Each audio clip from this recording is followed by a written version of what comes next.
네, 안녕하십니까. 저는 서울과학기술대학교 데이터 사이언스학과 박영준이라고 합니다. 제가 이번 페이퍼 리뷰 주제로 준비한 내용은 동영상 샘플링 및 키워드 처리에 따른 유튜브 동영상 분류라는 주제입니다. 2020년에 발표되었고 인도에서 연구가 되었습니다. 네, 그 유튜브 동영상이라는 그런 데이터를 다뤘기 때문에 좀 흥미가 있어서 가지고 와봤습니다. 목차는 Introduction, Related Work, System Design, 그리고 Implementation, Result, Conclusion 순으로 들어가게 됩니다. 네, 먼저 Introduction입니다. 그 유튜브는 10억 명이 넘는 활동적인 사용자들을 보유하고 있고 매일 수억 명이 유튜브에서 동영상을 시청하고 수십억 건의 조회수를 기록하고 있습니다. 유튜브는 엄청나게 많은 동영상이 호스팅 되고요. 이러한 그 네, 이처럼 유튜브는 엔터테인먼트의 허브일 뿐만 아니라 전문가들이 지식을 무료로 제공하는 곳이기도 합니다. 어, 우리가 이제 뭐 알고리즘이나 다른 데이터 관련된 것, 코딩 관련된 것을 공부할 때 뭐 블로그도 많이 이용하긴 하지만 유튜브를 통해서도 많이 공부하는데요. 이처럼 유튜브는 그 전문가들로부터 학생들이 지식을 이해하고 배우고 공부하는 곳이기도 합니다. 어, 이런 온라인 학습법은 자신의 페이스대로 학습할 수 있는 유연성을 제공하고 뭐 자유로움을 제공하기도 하지만 유튜브의 경우에는 재밌는 영상들도 많이 올라오기 때문에 그런 영상들이 추천 영상에 올라오게 되면 주의를 산만하게 하거나 집중력을 깨뜨리기도 합니다. 그래서 해당 연구진들은 사용자의 집중을 방해하지 않고 교육 콘텐츠를 탐색할 수 있는 플랫폼이 개발돼야 한다고 생각을 했고요. 그것을 이제 유튜브 동영상을 분류하는 것을 통해서 먼저 시작해 보려고 이 연구를 시행한 것 같습니다. 그 과거의 연구들은 동영상을 처리하는 그러니까 동영상을 통해서 이제 영상을 분석하거나 아니면 동영상의 메타데이터만을 통해서 이제 영상을 분류하는 방식이었는데요. 해당 연구 같은 경우는 그 두 가지 방법을 다 같이 결합해서 그 영상 분류의 정확도를 높인 것에 의의가 있다고 볼 수 있겠습니다. 그래서 과거의 영상들을 보면, 그러니까 과거의 연구들을 보면, 비디오 프로세싱 같은 경우에는, 비디오를 분류하고, 이제 라벨링 한 다음에 그 라벨링을 이용해서 검색을 향상한 연구가 있고요. 인셉션 V3라는 툴을 통해서 이제 그 영상의, 그러니까 프레임의 피처 벡터를 추출하고요. 이것을 사용해서 비디오 카테고리를 예측하는 연구가 있었습니다. 그리고 그 이런 템포럴 인포메이션을 활용하기 위해서 시간 영역에서 CNN 연결을 확장하는 개념을 도입한 연구가 있었고요.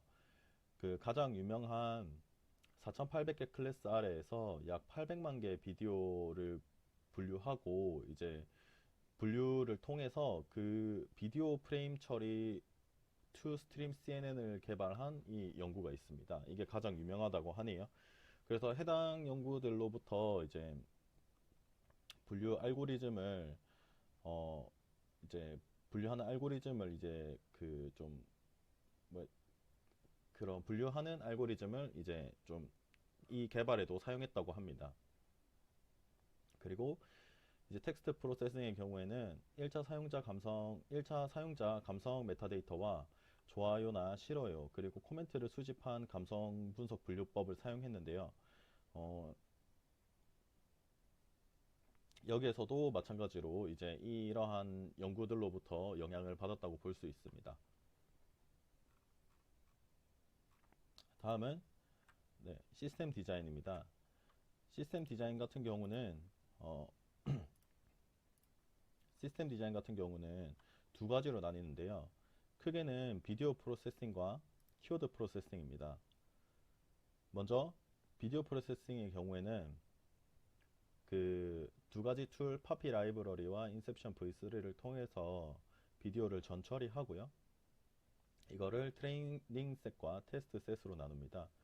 그래서 그 이미지 피처 벡터 데이터 셋이 들어간 MLP 클래시파이어를 그 트레이닝 하고요. 그것을 통해서 그 트레이닝 모델을 만든 다음에 그걸 이제 테스트 셋을 통해서 이제 분류하게 됩니다. 그 분류된 테스트 셋은 에듀케이셔널과 논 에듀케이셔널로 나뉘게 되고요. 그 에듀케이셔널은 다시 키워드 프로세싱으로 넘어가게 됩니다. 이제 넘어간 키워드 프로세싱 키워드 부분에서는 이제 파피 라이브러리를 통해서 키워드를 추출하고 데이터 전처리 그리고 워드 임베딩을 하고요. 그 이제 그것 또한 테스트 셋과 트레이닝 셋으로 나눠서 분류를 하고 그 테스트 셋은 이제 트레이닝된 MLP 모델을 통해서 분류되게 됩니다. 네, 전체적으로 비디오 처리와 키워드 처리가 비슷한 것을 보실 수 있습니다.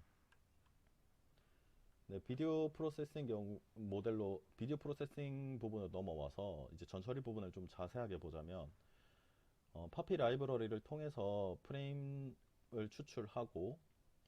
추출하는데요. 이 파피 라이브러리 같은 경우에는 키워드와 조회수, 평가 등과 같은 메타데이터를 검색할 수 있습니다. 그래서 유튜브 동영상 분석에 특화되어 있고요. 인셉션 V3 같은 경우에는 이제 그 피처를 추출하기 위해서 사용됩니다. 네, 그리고 이제 그 프레임 레벨 피처 익스트랙션으로 넘어가면 먼저 비디오 전체를 다 분석하면 길이도 너무 길고 용량도 많고 그래서 이제 처리하는데 시간이 오래 걸립니다. 그래서 이거를 좀 분석하기 용이하게 좀 줄이게 되는데요. 줄이는 방법으로 전체 비디오 길이를 25프레임씩 묶게 됩니다. 그렇게 묶고 그것을 인셉션 V3에 집어넣고 마지막 플링 레이어에 집어넣어서 피처 벡터를 추출하게 되면 여기 아래와 같은 그림으로 동영상이 나뉘게 됩니다. 네, 거기서 이제 그 피처 벡터를 다시 그 MLP에 집어넣어서 사용하게 되고요. 그 테스트 셋 같은 경우는 트레이닝된 모델에 집어넣어서 분류하게 됩니다.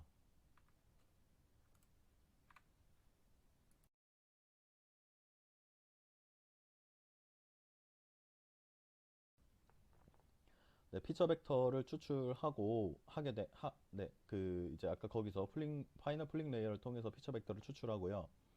그리고 그렇게 되면 디멘셔널리티가 프레임당 2048 피처로 감소하게 됩니다. 피처 벡터의 경우에는 25 곱하기 2048의 매트릭스로 형성이 되고요.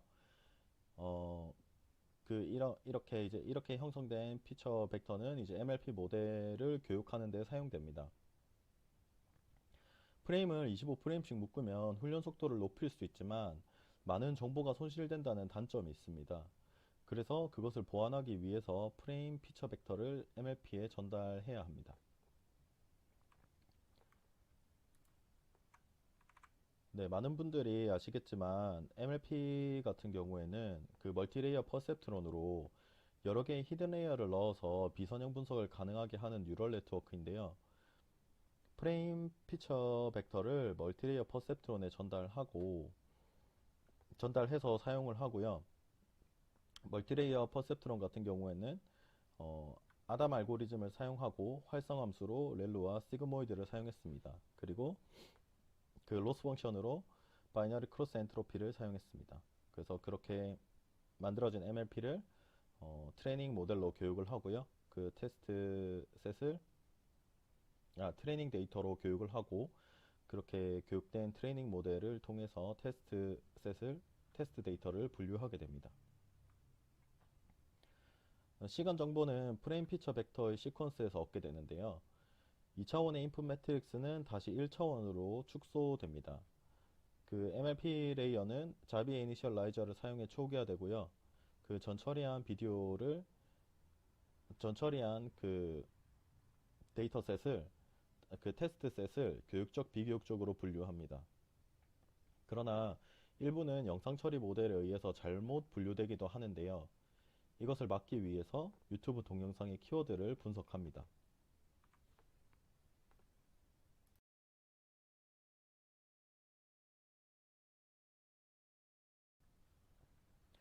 네, 일단 키워드 프로세싱 모델로 넘어오게 되면 이제 파피 라이브러리를 통해서 키워드를 추출하는데요. 이 파피 라이브러리는 동영상 분석에서 사용될 뿐만 아니라 키워드 분석에서도 사용됩니다.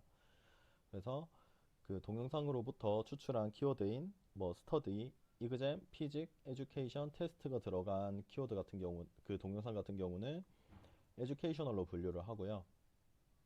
뮤직과 리릭, 트렌딩, 바이럴, 송이라고 들어간 것들은 논 에듀케이셔널로 분류를 하게 됩니다.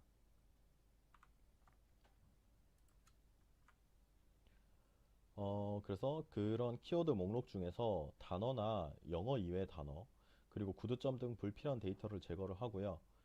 토크나이징과 스터버드 필터링을 사용합니다. 그리고 단어를 루트 폼으로 만들기 위해서 레멘티제이션을 수행하는데요. 이 레멘티제이션을 사용하면 디클렌전을 제거하지 않고도 어휘적 지식을 기반으로 루트 폼을 얻을 수 있습니다. 그래서 이러한 동영상 키워드 같은 경우는 수집하고 취합한 다음에 라벨링해서 모델에 대한 트레인셋을 형성하게 됩니다. 인베딩 할 때는 엘모를 사용해서 인베딩을 하고요. 이 모듈에서 엘모 모듈에서 나온 아웃풋은 3개의 레이어 가중 합계를 포함한 결과입니다. MLP를 사용해서 바이너리 크로스 클래시파이어를 시행하고요. 이 MLP 그 텍스트 모델의 MLP 같은 경우도 아담 알고리즘을 사용합니다. 인풋은 교육적 또는 비교육적이라고 칭하고요. 1024개의 쉐이프를 가진 인베딩은 MLP 트레이닝에 사용됩니다. 네, 임플리멘테이션으로 넘어가겠습니다. 데이터셋은 유튜브에서 수집한 1500개의 비디오로 구성이 되고요. 1000개의 모델은 훈련하는 데 사용되고 500개는 테스트 결과를 얻기 위해서 사용됩니다. 비디오 처리 MLP 모델의 경우 각 비디오의 2차원 매트릭스를 인풋으로 사용하고요. 플래튼 레이어를 사용해서 디멘셔널리티를 줄입니다. 바이너리 크로스 엔트로피가 로스 펑션으로 사용이 되고요.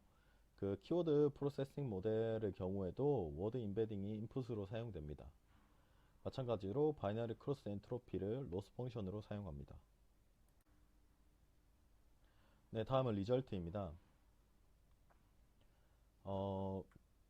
그 비디오 프로세싱의 경우에는 정확도를 85.60%를 보여주는데요. 에듀케이셔널이라고 분류한 경우가 246번, 논 에듀케이셔널을 논 에듀케이셔널이라고 분류한 경우가 182번입니다. 네, 그렇게 분류된 모델을 다시 가지고 와서 키워드 프로세싱을 한 경우 97.16%의 정확도와 98.36%의 F1 점수를 얻었는데요. 논 에듀케이셔널을 논 에듀케이셔널이라고 분류한 경우가 240번, 에듀케이셔널을 에듀케이셔널이라고 분류한 경우가 34번입니다. 오른쪽 같은 경우는 TP와 TN, FP와 FN의 이런 공식을 적어 놓은 거고요.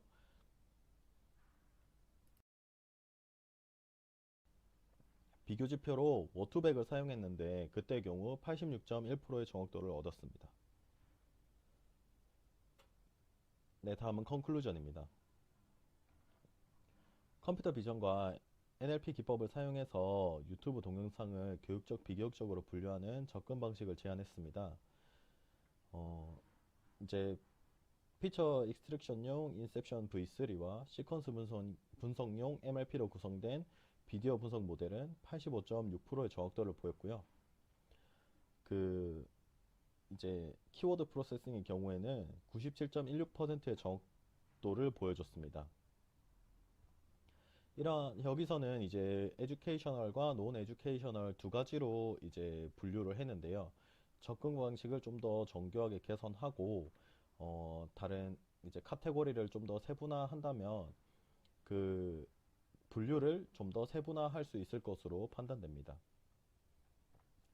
네, 이상 발표를 마치겠습니다. 질문 있으시면 밑에 댓글로 남겨주시면 답변해드리도록 해드리도록 하겠습니다. 감사합니다.